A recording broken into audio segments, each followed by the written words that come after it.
Let me get to some breaking news into us late today. A federal grand jury is now refusing to indict the New York Attorney General, according to a federal law enforcement source and somebody else familiar with the matter, making this the third time that the DOJ has tried and failed to prosecute Letitia James.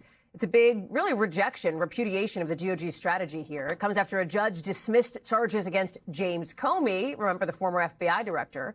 Both were indicted a few months back after a pressure campaign by the president to investigate his perceived political foes. The DOJ did not immediately respond to our request for comment. An attorney for Letitia James, writing in a statement, partly, this case has already been a stain on this department's reputation and raises troubling questions about its integrity, saying that any further attempt to revive what they call these discredited charges would be a mockery of our justice system.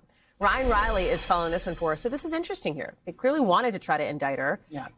They are not indicting her here. It is a repudiation here of the DOJ strategy, it seems. How do you see it, and where does it go? I mean, it's really remarkable because it's so rare that a grand jury would reject a case one time, let alone two times. I just don't think there's any precedent for this in history, really. And when you're talking about, a case failing this many times, I mean, now it's the third strike, right? And you would theoretically think they're out, but I think that there's nothing banning them from pursuing it. You think they'll try again? You think they'll try to indict her again after all this? Not outside the realm of possibility, because it was so kind of, I mean, from, once they rejected it the first time, that would have been sort of the end of the ball game normally, because if you can't even prove probable cause before 12 out of, at least 16 grand jurors, there's no chance you're ever going to convince a jury to unanimously agree to find someone guilty beyond a reasonable doubt. So it really does just, you don't know where they're going to go next with this, or that they're going to pick another federal court somewhere around the country, try to find a federal hook there. But it really is in just like such shocking territory here. We do know this is also a potential prosecution, right? A case that would be that the president has a vested interest in, too. He's made that clear. Yeah, and that would be the next step. If theoretically they were able to somehow secure an indictment, immediately what you're going to get